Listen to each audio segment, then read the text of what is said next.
Hosting and bandwidth provided by the Blue Box Group. Check them out at bluebox.net.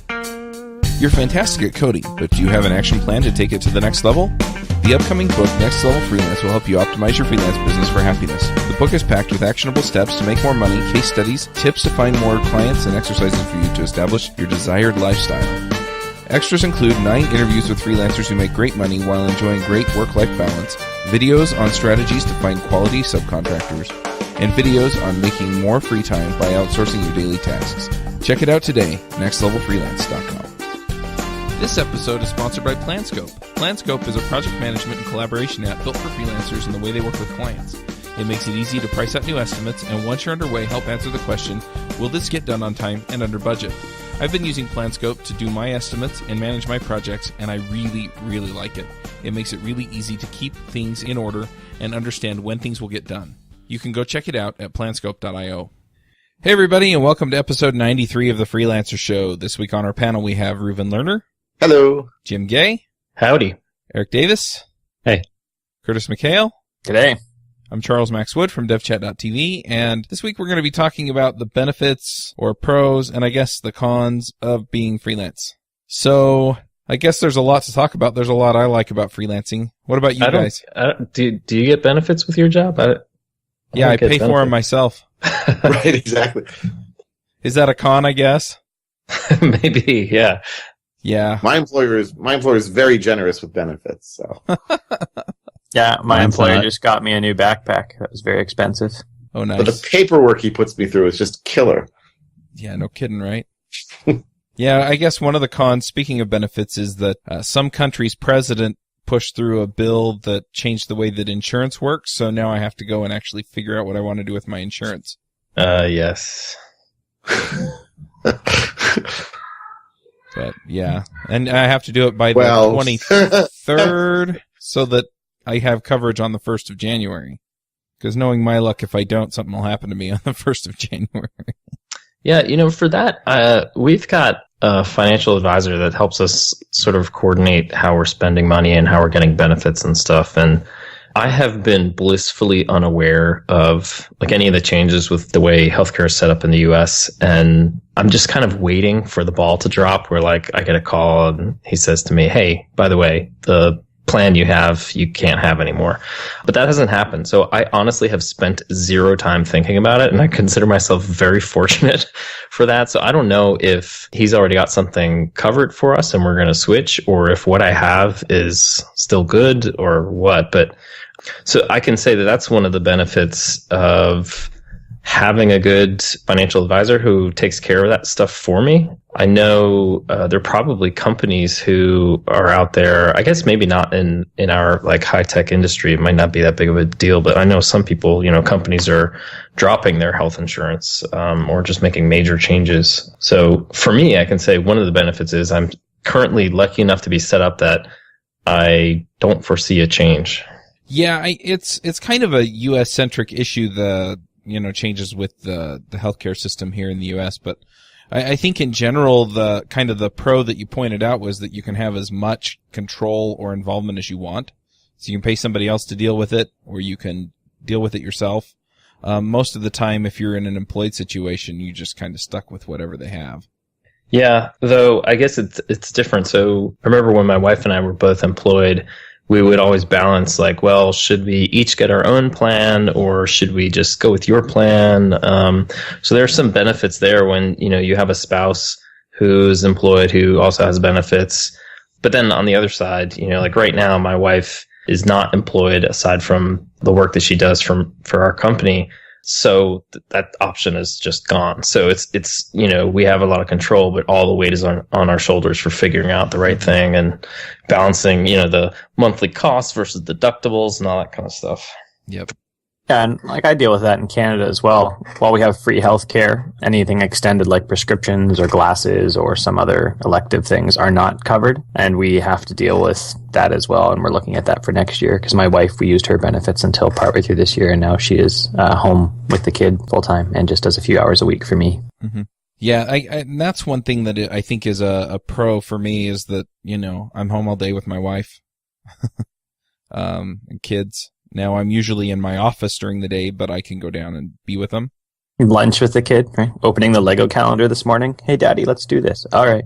We'll go open the Lego calendar and build it for her advent calendar. That's certainly one of the perks for me, and why I wanted to freelance even before we had kids was the intent of being able to do a field trip on Friday. I went to see Santa on Friday as well. I started freelancing before I was married, before I had kids. And so it's been just sort of natural for me to be able to spend time with my wife, be able to spend time with my children on my schedule or however I want to do it. And looking back, it's hard, even if I work ridiculously hard running my own business and doing my own consulting, the fact that I have that sort of flexibility to decide when I'm going to be with them and when I'm not, I see it's an amazing gift. Mm-hmm. Yeah, even inside that, like I stick to the general 9 to 5 hours, right? It's generally when I'm in the office, I just take a long lunch often, and they usually take Fridays off anyway, so going to the field trip was not a big deal. Actually, this is a good point to contrast with I don't know if everybody saw the stuff that Microsoft was pushing and how 37 Signals jumped on top of it, but it's basically Microsoft did this sort of like infographic about where people work, and their whole pitch was, if you use Microsoft products, you can get more done in the day because, you can check your work mail or do whatever you got to do while you're brushing your teeth. And if you're out at your kid's baseball game, then you can, stay on top of what's happening in work while you're off doing that. And when I first saw that, I thought it was a joke. I didn't think it was actually real. And then 37 Signals came out with their criticism of it, basically saying how this is awful. Like, we should be encouraging employees to take their time and go do the things they love and not be tied to their tablets and their phones and whatnot. And I think it was just the perfect storm for 37 Signals to promote their remote book, which I haven't read. But, being a freelancer and you do have that control, I think it's a mindset that whether or not you're an employee or you're a freelancer, you have to have the mindset where you're going to shut off and do the things that, are part of regular life. And sometimes that can be hard, but you could be in a situation where you're an employee somewhere, and because you feel pressure to get things done all the time, you find yourself checking email or, filling out a spreadsheet when you should be watching somebody's karate lesson or something like that. And I find, you even get that pressure from clients. I had my most recent client was like that on Friday when I was at the field trip, and I told them I don't normally do things on Friday. I had a message by noon and 3 emails before noon saying, "Hey, where are you? Are you not working today?" And my answer wrote back was, "Nope, I was on a field trip. That was more important." And that's all he got till Monday. So we have to establish that with our clients too, right? And that can be one of the drawbacks when you have the expectations. We just get to say no if we don't want, right? And I could not work with him anymore if I don't want to. Yeah, I think you have some of the same flexibility. It's not as clear that you have that option as an employee. I mean, you can quit and go work for somebody else. And like we talked with Dan Miller, right? If that client says, "Fine, I'm not working with you," you go, "Oh, okay." And go find, Yep. or keep working on my other client work. Whereas when you're an employee and you say, "No, I'm not going to do that," and they say, "Well, you're fired," you say, "Okay, I have no job now." Yeah, the thing is that it's kind of implied that you have the flexibility as a freelancer. You can go find another client, and it's kind of expected that you're sort of out there looking while you're working for them. And, as an employee, it's the other way. The expectation is that you are definitely not looking. So I think it's just a paradigm between the two, really, because I guess what I'm trying to say is if you're in a job that you don't like, you can quit and you can go find another job. The process is a little bit different, but ultimately you still have the option. Absolutely. Absolutely. One of my clients is a big government defense contractor in Israel. And, when I first went there, I was sort of amazed to see that just like any big government bureaucracy, or sort of old school place, they are there from 9 to 5 or 8 to 4, and their exact hours that they are allowed to be there and supposed to be there. And someone told me that basically they are measured by how many hours they are there, not by the quality of work. And there was someone who said, "Well, I really want to spend more time with my kids, and one of them is a bit ill, and I need to do it with them, so can I work maybe 20 hours a week?" And apparently this guy was a genius. And they said, "No, we really don't care about your productivity. We care that you're here 40 hours a week." And so he went off and found a place that was willing to accommodate him. And granted, that's an employee rather than a freelancer, but I think it's a very healthy attitude to have, that you can and should set your own priorities and then build find work according to that, whether it's a full-time job or whether it's a freelancing job. And, really my children, I think, sort of take it for granted that on the one hand, again, I work hard and I spend many hours of my work. On the other hand, I'm spending fewer hours away from them than I would if I worked in some sort of high-tech company. And I can spend time with them when they need, whether it's reading stories to them when they go to sleep or helping them with homework or going to school things. And if you're picking your clients right, they'll understand the flexibility, right?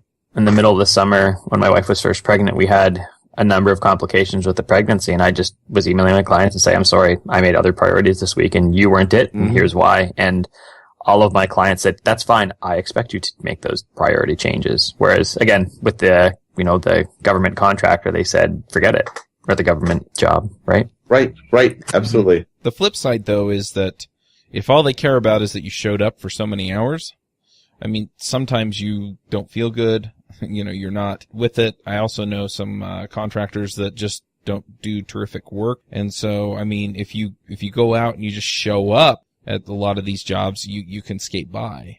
And with my clients, it's just, I've seen people skate by, for a while, and then they fire them and hire me because they want results. They don't want somebody who's just skating by. And so So that's maybe one of the cons. You can't skate by. You are judged on what you output, right? Absolutely. So even though I charge weekly, I want to provide value. So last week, I just didn't provide value on one day, and I told the client at the end of the day, I was like, you know what? I didn't provide value. You have an extra day on Monday. Because I didn't, and it wasn't based on hours necessarily. I don't even look at that. I looked at what I really produced that day and how effective I was, and I wasn't worth the money that day. And so we extended it to give him a good day of value. Well, he must have been so impressed by that, because I can't remember anyone ever said something like that to me, sort of whom I had hired. And if they had, I would immediately want to work with them more, because it just sort of oozes respect. And at a certain level, it is just a good business decision, but I want to provide value. And if I'm not, then you should find someone else who is for you, really. And I may not provide value for some clients just because we're incompatible, and I hate I just don't like working with them. Not that they're bad people, but I just don't like working with them. So I'm not focused and I don't want to do it. And, we should help them find someone else, as we talked about in the bad projects. Right. Yeah. Chuck, I'll just add that, my first job after college was at HP. And there we didn't have vacation time or sick time. We had what's called flexible time off.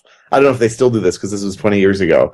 And so you had 3 weeks of combination vacation and sick time. And people would just drag themselves into work with the most horrible colds because they didn't want to lose vacation time. Whereas right nowadays, if I'm not feeling well, I say to my clients, okay, I've got to be in bed. I'll be back when I can.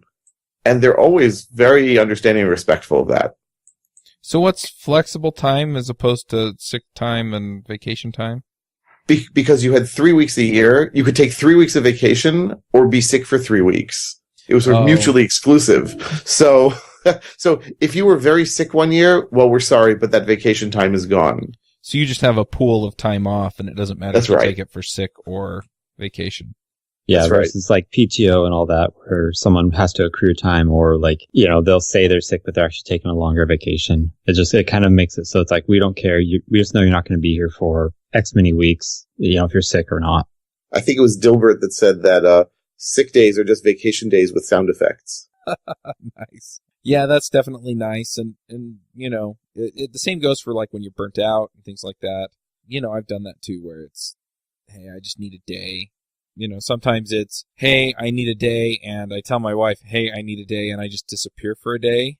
But, just to go and recharge, just go find some quiet place somewhere. But, you can do that. You can totally do that. And it's so nice. There's the alternative to that, which is because my wife is a full-time caregiver at home, sometimes she needs a day. And the flexibility for me to say, just go take care of yourself. I'll, pick up the slack that you need to leave. I'll go, run the errands. I'll take care of the kids, go do whatever you got to do, is awesome and would be extremely difficult to do if you were employed somewhere and you had that, bucket of time off. So the flexibility to say, I don't need the day, but my wife does. It's awesome being able to say that. Jim, I think that's a really, really great point. My wife was doing a contract until recently and left that, and she just got a job offer. And basically, she said to me, "Well, I'd love to take this job, but it means that, you're going to have to do X and Y and Z with the kids on the following days. And I said, okay, that's fine. And if I had any sort of full-time job, that would just be impossible. And I've even found, like when I was on full-time but working from home, that was much harder. Although there was lots of professed flexibility, it certainly did not come down to that. It was more about butts and seats is what it seemed like, to me anyways, and getting away from the flexibility. And the reason I would take a long-term freelance contract, but not like an employee-style contract, is for the freedom. Yeah, I think that's part of the struggle that I've had with some of the employee style is that you lose some of the flexibility, and also because, I really like projects where they don't necessarily have to be projects that are brand new applications, but they have to be interesting, and they can't be like ginormous applications that I have to figure out and if I build the ginormous application, it's different. But I guess what I'm trying to say is I can pick the contracts that kind of fit me and fit what I want. And it's so awesome just to be able to go, okay, well, this isn't a good fit and things like that. I was also thinking that back to the sick days and vacation days, is the downside to that is you don't get paid for them, right? You have to work extra. And I spent the last month working lots extra so that I could be off for the baby coming up in January. And that was all time that I had to make as opposed to, again, just getting time off. That's true. That's definitely, I don't know if it's a negative. It's something that I've just sort of gotten used to over the years. But every so often I do think to myself, wow, these people on vacation or these people have gone off and they're still paid for it by their employer. But then I actually have to deal with their employers who are clients and their bureaucracy and rules. And I think, it's just yesterday I was fighting with a client, a large international corporation whose initials are H&P, about getting paid for something. And a friend of mine was over as I was arguing with them, and he said, think of it this way, you don't have to deal with them every single day. And I was like, no, that's a good point. Thank you. Yep. Yeah, and really that's like if you're structuring your business properly, then you do build in, weeks off, right? Or months, yeah. Or months, yes. I'm essentially winding down now till the middle of February, where we'll start taking more client work then. Well, one other thing that I've noticed with like Eric, and I think Jim's done a little of this, is that you take the time off and you go build a product or something. You go to write a book or you do something like that. And the thing that's interesting to me about that is that, you take the time off and then you effectively create a new revenue stream. And then you can actually take that revenue and offset some of the consulting costs, and then you reduce the risk that you have because people are paying you in other ways for other things. Yeah. Right. And when I say I'm off, I'm actually got one plugin that's mostly built, one plugin I've got a skeleton for, and then a course that's mostly written as well that I'd love to have done by the end of January before the baby comes. So I am off in huge air quotes. Well, the nice thing about if you have products or other streams of income is when you take those sick days, you're still in a way making money. It might not be as much, and it's probably not going to be as much as you're freelancing, but the last 2 books, literally the weeks I launched them, my daughter got sick. So I'm kind of thinking every time I launch a product, my daughter's going to get sick from now on.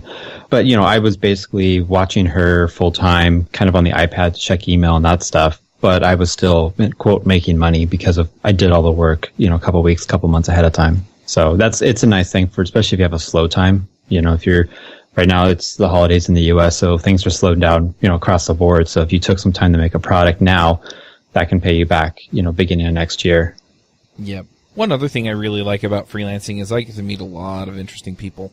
It seems like it's freed me up to be able to travel to conferences. I've been doing the podcasts, and I can make time for that because my time is mine, and I really get to, just connect with people. And all of it ties back into what I'm doing and what I'm interested in because that's what my business centers around. Absolutely. I so enjoy getting to meet new people from different companies, hear their different ideas, their different business ideas. I find it refreshing and challenging. And I think I've mentioned this before, but my kids, I had to tell my kids at some point that most grown-ups go to the same people in the same office every day, and they were amazed by this. But when I think about it, I'm sort of amazed by it because wonderful as the people in your office might be, it's the same people all the time. In fact, a friend of mine years ago, and I'm remembering this when I was in college, he said, so lawyers sit in offices and do a lot of research, and yet they are not considered antisocial. But programmers who sit in offices and do their work are considered antisocial. How is that possible? And he said the difference is that most programmers don't interact with new and different people every day, whereas at least the assumption is that lawyers are. They're dealing with different clients. And so I feel like, I've sort of broken out of that mold to some degree, and I'm meeting new people all the time, and I'm really enjoying it. Yep. One other thing that I've taken advantage of with the business is if I want a new toy and it's at all related to what I'm doing, I buy it. And I get the tax write-off discount. Yeah, that's very nice. And you can kind of do that if you have a business, like a side business as an employee, but it's a little bit different game there, I think. Yeah, it's a lot different. If you could get reclassified as a hobby, and then that tax write-off and all the past ones get undone, and you have to pay back taxes, penalties, all that. It's hard to do it part-time. Yeah. Any other pluses, things that you like, things that make you happy? Control. Like I can, if I want to work on Rails, I can pick up a Rails project. If I want to work on JavaScript, I can look for a JavaScript project. So I kind of have a lot more control over my career and where I'm going in the next 5 years, what I want to do, all that stuff. Yeah, I can definitely say that I have had better traction moving into different areas, and not so much different programming languages, but, when I was an employee, I was just a cog in the machine. And it's much easier to have discussions with clients about the important aspects of their business and show them that you care about more than just pushing code. You care more about their bottom line, about their effectiveness, all that kind of stuff. And it's much easier to say, I can help you grow your team when you are a contractor, rather than when you're an employee. You could go to your manager and say, hey, I can help you grow your team. And they'll say, yeah, we need you to just go back to your desk and continue doing your work. So it's a lot easier to take a position where you can help think about different ideas rather than just, we've got to fix this bug or we've got to add this feature. I've found I can get to a broader level of what's important for the organization or what's important for the development of the employees that my clients already have. Some of the projects I've been hired for has been to do specifically that. Yeah, I'll look at code and I'll write code, but I'm helping them grow their team to a place where they need to be. Oh yeah, absolutely. And you have so much more pull, right? Because you're the expert.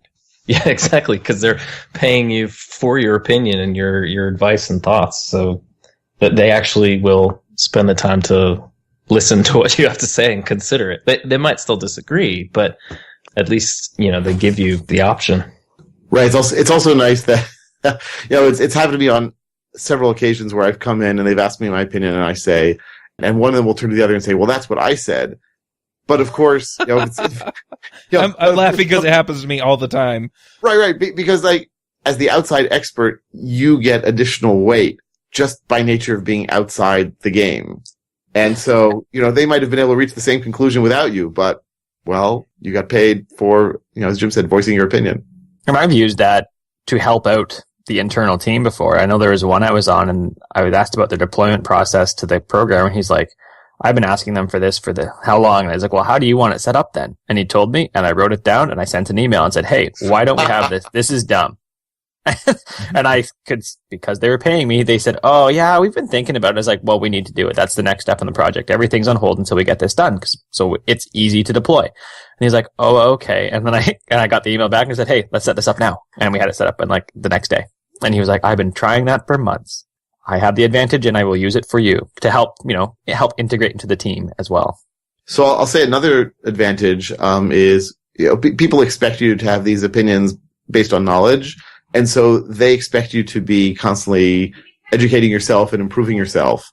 And so I love that part of it. I love the fact that in order to succeed at my job, I have to constantly be teaching myself more. I have to be pushing myself, have to be learning new things.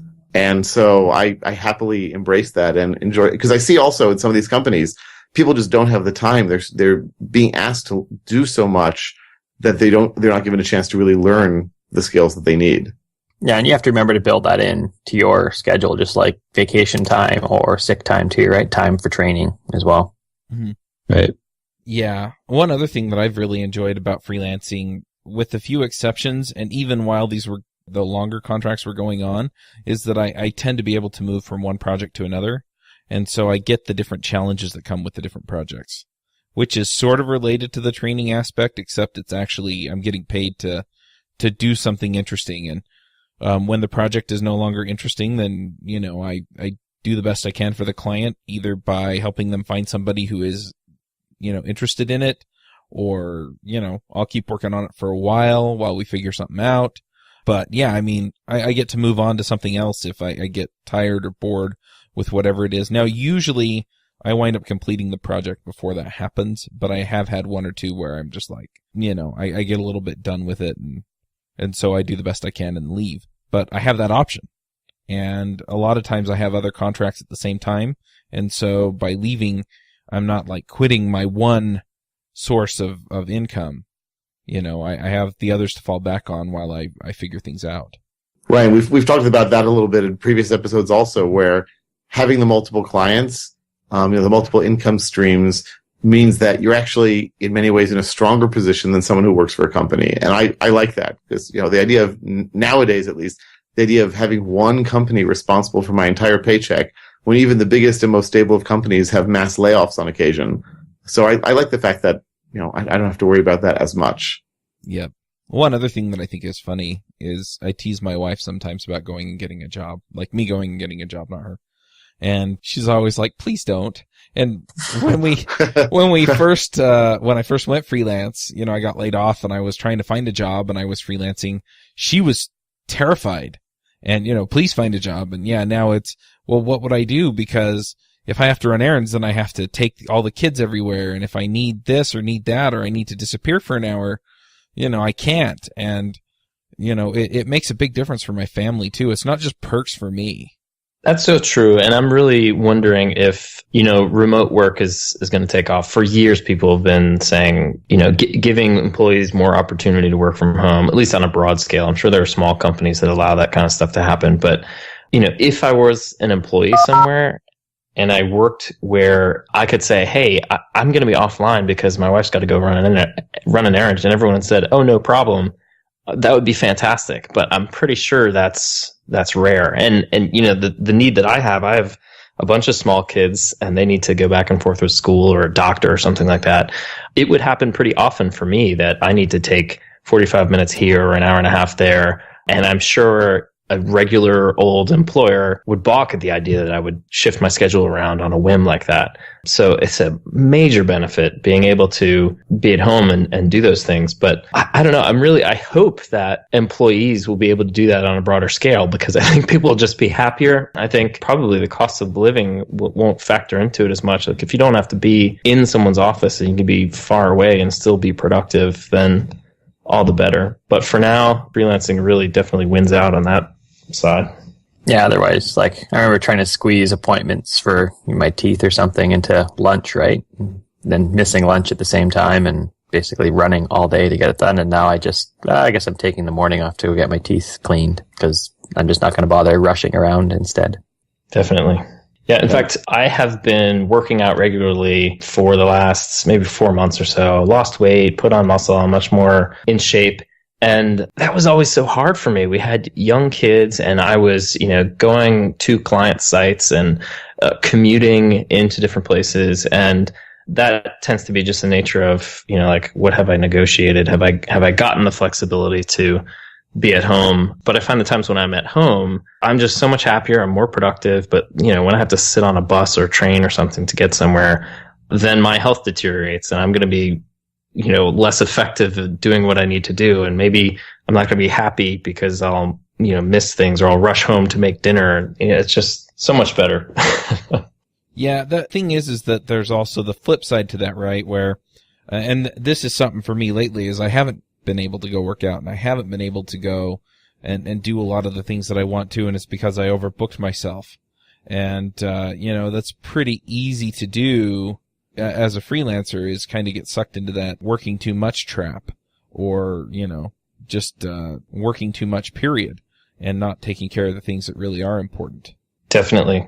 Yeah. So I know it sounds like most everyone here has a bunch of clients at once. I tend to try to get just one client. I used to juggle multiple clients and I found I was pretty bad at that. At least at that time. I haven't tried it in a while, but I like to find, clients who will give me work for almost a full week and for several months at a time. And then I'm good. So I tend to avoid, overworking myself just by putting my, all my eggs in one basket for a short time.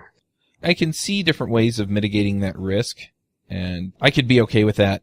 But yeah, for me, it's kind of nice to have different things that I can switch off to. But yeah, you do then have to play the game of, am I doing the right things? Am I doing the right thing right now?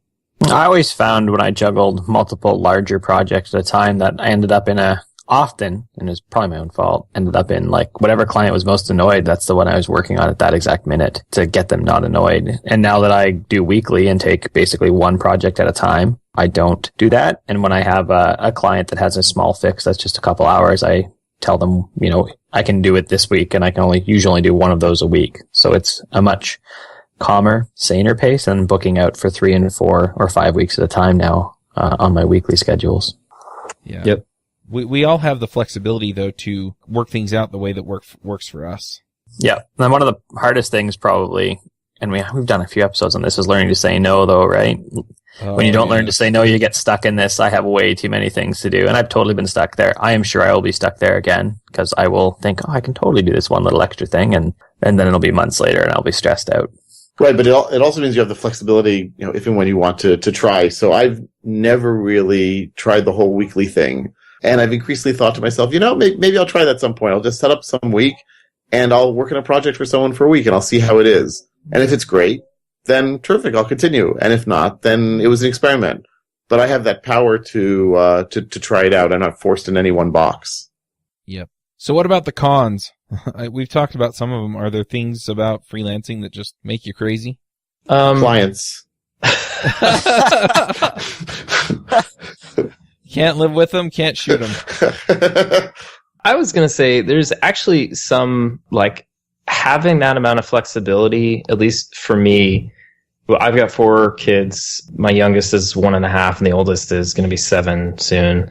And having the flexibility can sometimes lead to more interruptions than really make a lot of sense for the business. So it's really easy to say, oh, well, at your home, so I have to go do this thing, or I scheduled it during this period. So I definitely have to balance figuring out what my home schedule is and what the needs are there with my work schedule. So if somebody asks me, hey, can you do a conference call, on Tuesday at 3:00? I have to think a lot about, okay, well, what do I have at home? I'm not just going to a job and checking out and doing my stuff for the day and then coming home. So it actually makes scheduling a little bit more tricky.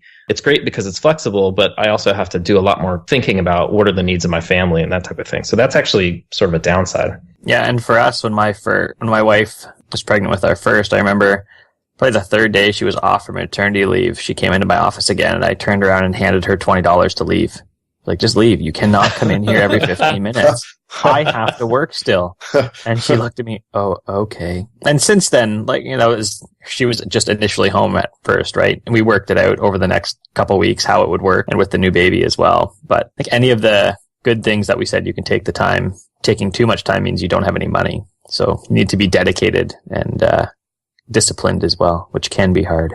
And even my daughter now, I'll suddenly hear something through my headphones and I'll look and there's a picture sliding under the door, which is really cute. But when I've got 6 pictures there already, what am I supposed to do? I'm trying to work. And how do you explain that to a 3-year-old? Daddy doesn't like your pictures. Oh, great. I'm going to cry. And that doesn't help the situation either. Yeah, my 6-year-old daughter will do that. She'll come in here and she'll put a picture in here, and yeah, I've got clutter all over my desk, and some of it's mine, and it's my wife's, and some of it's stuff my kids have left for me. And there's no custodial crew that comes in here, so when it gets bad, I'm the one that has to clean it up. Yeah, there's a con. My home office has become the house junkyard. It's like, oh, we don't know what to do with this. Why don't we just put it in the office? Yeah, that's my bedroom. Same problem, different couch. And the other cons you have to deal with is, when you get into a project and the client doesn't pay, you have to chase that down and decide. I don't work with lawyers anymore because I've had 2, and as soon as the project didn't go exactly how they felt like it because of, one, it was a strict technical limitation. I was like, we can't do it. There's no way. They're like, okay, well, I'm going to sue you unless you give me all my money back. And It wasn't very much, really, but it was enough that, and I can't fight them on that, right? It's like someone trying to fight us on programming. I can just program, that's fine, but they have to pay someone to do that, and I'd have to pay a lawyer. So that was certainly in my fledgling business 2 times when I just said, okay, I'm not working for lawyers anymore. So what did you do? I'm kind of curious now. Honestly, it was $1,000, which was certainly, at the time, it was a lot. I remember looking at it and looking at Cynthia and being like, who's my wife, and saying, I can get this money out of my bank account, but we're going to be pretty tight. And she said, well, can we be sued? Nope. And I just said, forget it. And luckily I have the personality once I've just made the decision to just let it go, and it stopped stressing me out. And I sent them $1,000 and said, fine, take it. And then they asked me for a bunch of other stuff. And I said, no, you said you don't want to work with me anymore. I gave you all the code. You have all the passwords. So I know when I talked to other lawyers, they were like, well, I think that they're using their position and they could probably be disbarred, but I don't have the time, the patience. And on top of costing me money, think of all the satisfaction in life it would cost me. And so I just said, forget it. And the same thing with the second lawyer. They said, you're dragging your feet all the time. Why is this? And I'm like, you change scope every other day. And they're like, no, we're going to sue you, I think. And I said, well, great. Yeah, the collection issue is something that I'm a little worried I'm going to have to deal with that client that we talked about a couple weeks ago that wasn't very happy. And that for me is just, are they going to pay me? Yeah, so that's something. I mean, that's one of the other things I've loved about Weekly is that I don't have to worry about that as much. Theoretically, I'm only ever at, my weekly rate, which currently is $3,000 a week. So it's still $3,000. It's way more than that other $1,000 I was sweating before, but it's only one chunk, right? And if it's not paid on Monday of the next week, then I'm not working for the clients anymore until they've paid. And mm-hmm. So that's definitely a downer. You have to deal with collecting or not being able to collect, or if they're international, they're harder to collect. Yeah, that's definitely a problem that I've encountered. Where I deal with clients who are not in Israel. Well, it can also be hard to collect from clients locally in Israel, but at least it's less difficult. But even the best contract that states all sorts of things about international and where the jurisdiction is, right, you're basically not going to be able to go after them in any serious way. Yep. Yeah, and for me, 80% of my clients are in the US. 90? I think actually, if I looked at it, 90% of my income came from the US. In the last quarter, I think it's 1% of my income was from Canadian clients. So which is another, Weekly has been great because I can just say I'm not working for you anymore, and I'm only out that one chunk as opposed to 3 or 4 weeks or 50% of a $10,000 or $20,000 project. Right, absolutely. I think one of the biggest cons, and it's not just with freelancing, but it's any business, is you don't really have anyone to tell you what to do. If you say you don't have clients, you don't know how to get clients, you don't have a boss that tells you go on social media or go write a blog post. You actually have to be a self-starter and go and do stuff and try stuff yourself. And for some people that works great, and for others it doesn't. And I from what I understand, that's probably one of the top reasons why people start freelancing and then stop. It's just that not having the ability to kind of come up with an idea and chase it down is kind of the big thing. Right. You're basically, I can't remember exactly how someone phrased it recently, but, if you're working for, let's say, a high-tech company, so you're in charge of doing your thing, and whether that's programming or marketing or managing or whatever, that's the thing you're in charge of doing. But obviously when you're freelancing, you've got to do it all, and you've got to do it well enough to support yourself. And that's, that could be a lot to do. And it's certainly a lot to learn quickly as you're starting up, especially at the beginning. Yeah. I often, most of the work that I do is pretty much separated from, my wife. She helps with the business, but she doesn't tend to get involved in day-to-day stuff. And sometimes when times are particularly stressful, or if we happen to need, a lot of my help at home and I can't devote time to work, that really weighs on me. And so periodically I have to just sort of go to my wife and give her an update, I'm really stressed out. This kind of stuff is happening. And with 4 young kids, that's hard to come by. Those moments are rare. So I have to go out of my way and make an effort and be hey, by the way, the last 3 days have been really, really crazy and I need your help. So there's a balance there. Yeah, I've done that a few times with my wife too. I'm just she doesn't usually get involved hardly at all, and we don't even talk much about the business unless there's some kind of problem. But yeah, it's nice to be able to just go and talk to her. But the flip side is that sometimes it's nice to have somebody else that you work with that you can identify with, because they're in the same boat. You know, they work on the same team. They deal with the same jerk boss, or the same good boss and the same jerk somebody else. Yeah. So. Yeah, that's certainly a detriment, right? Not having the team around. That's one of the things that I miss regularly. And there was one, we actually started a hip chat room for WordPress freelancers. So I have kind of a group of other people to chat with in and out about clients and everything else throughout the day. So, and even our podcast Skype room, we often chat back and forth throughout the day about things, which helps kind of give you the impression that you do have a team to rely on or other people around. Right, absolutely. Yeah, it's definitely much easier nowadays with all these different sort of chat rooms and possibilities and groups to be a part of online from working from home. You know, back when I started freelancing in the Mesozoic era, we didn't have such things, and it definitely felt a little, it felt a little lonely. Do you still have your tablet chisel for sending messages? Oh. All right. Well, I don't know if I have any other questions or anything else to add. Do you guys have any other pros or cons that you want to bring up? The other thing I was also thinking is keeping your expenses under control is all up to you, right? If you end up spending tons of money on software, it's you that did it. If you're not setting budgets and you're not doing all those other things, which are admin-related tasks, and it's easy to overspend. I think last year I spent $4,000 on coffee, basically. Coffee and lunch, which is a tremendous amount. Wait, that was one cup of coffee? But it was it was that good super cup of fancy coffee. cat poop coffee, right? Oh, there you go.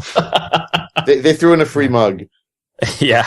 So this year I was active about how I did it, loading up a Starbucks card specifically every month, because I count that kind of as my office rent, since I don't rent an office, and managed to cut it to like $1,000, which is still expensive, but way cheaper than renting an office. In fact, it would just barely cover a month of rental office out here.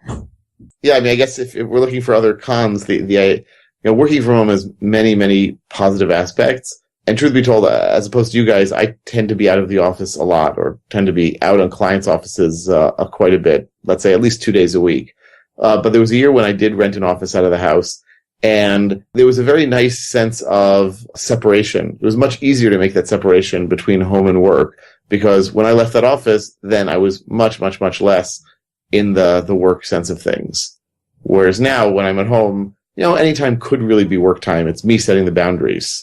And I've heard that same, I have a few friends who used to have like an upstairs office or an attic office, and they built a garage and put an office on top of the garage instead. And so they literally walked between two buildings, right? It's only, 20 feet or something, but they still found that separation between a building made a difference in how they felt. When they got home, they could just much more easily forget about it, as opposed to thinking, oh, my office is just upstairs. It was, a building away.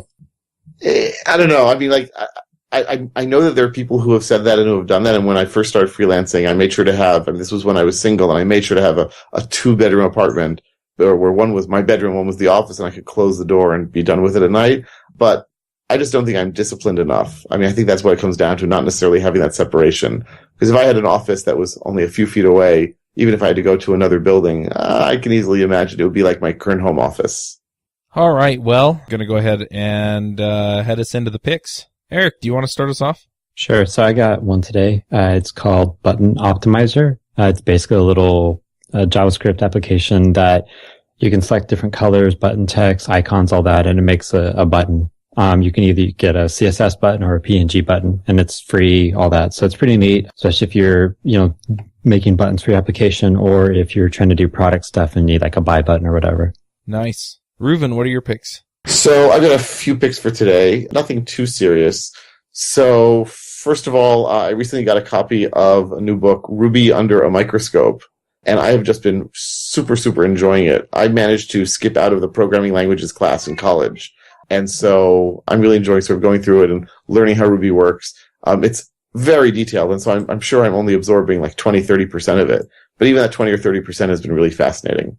I've also been using Twitter quite a bit, sort of with my dissertation and playing around with it. And so I just discovered in the last few days a few Twitter feeds where they send out useful technical tidbits. And my favorite of these is something called CL Magic, for Unix command line magic. And if you thought you knew the Unix command line before, and I certainly did, boy, oh boy, oh boy, I don't know who's running this thing, but they're pretty amazing. And on a lighter note, as if you can get lighter than Unix command line magic, I heard about this from my wife. It's a YouTube series called Convos with My 2-Year-Old. And it's done by this guy who wrote down conversations he had with his 2-year-old daughter, and he recreates them on YouTube, except that instead of his 2-year-old daughter, it's a 40-year-old unshaved man acting out those parts. And it's really quite hysterically funny, especially to anyone who has young children, as I know we all do. So, those are my picks for this week. Awesome. Curtis, what are your picks? I'm going to pick A Year Without Pants by Scott Birkin, which is about his time with Automatic, which runs WordPress.com. And that was one of his things when they were talking about working there. He said, I want to write a book about my experience. That's part of my contract. And they said, okay. And so it's in how Automatic does it and how the companies run and just kind of remote working in general. Nice. A friend of mine just got hired over at Automatic. He's a technical support kind of person. But anyway. Yeah, they make up their own titles. It's like happiness engineer or something, right? Yeah. Cool company. Jim, what are your picks? So I'm sure I'm picking something that everybody's seen, clientsfromhell.net, I think. But I've always seen, stories that people post online, either in forums or sites like this. It basically is a site where people leave their stories about just ridiculous comments from clients. Like you make a red website and they ask you if you can make it a little more blue, and then you add blue and they're like, why is the blue there? Some pointless thing like that. You can't communicate with the client well. Anyway, so I used to look at that stuff, and I haven't in a really long time, and I came across it recently, and they, I just saw this, haven't seen it yet. They have some freelancing guide or something like that, so I signed up to see if I could get it. But anyway, I started looking at it recently because I realized that there's a lot more going on there that is important in terms of how I communicate with my clients. So I'm looking at those stories and thinking, what would I do in a situation like this? Like, how did my communication break down so badly that I couldn't describe to a person that blue is not red or something like that, So I'm starting to look at the stuff from a different perspective. Like, how would I actually solve this problem? What would I say to this person? Anyway, rather than just, reading it and enjoying and laughing to myself and what an idiot, those clients are so terrible. If it weren't for clients, freelancing would be great. So there's that. And then I don't know if anybody's ever picked this before, or even if I have, but lately I've been using Coffeetivity. It's a website that you can go to, and it just plays sounds of a coffee shop. And I think they link to some stuff on there, like studies that have shown that some ambient noise can help you, be more productive. Anyway, they had an app that was free some time ago. Maybe it is still free, that I just have on my computer now. So when I start work, I go to the coffee shop, I just turn that on. They have a couple different sounds, and that I have found actually really does help me focus. Like I'll notice I'll get stuff done, and I just kind of move through the day and not realize what time it is. So check them out. Awesome. All right. I've just got one pick, and well, I guess it's 2 picks. What the heck? I'll even make it into 3 picks. So I really like the show Shark Tank. I'm not sure if you guys all watch it. But basically the premise is there are 5 self-made entrepreneur, millionaire, billionaire people that invest in businesses, and people come in and basically pitch their ideas to them. And some of the things that people come in with, you're just like, oh my gosh.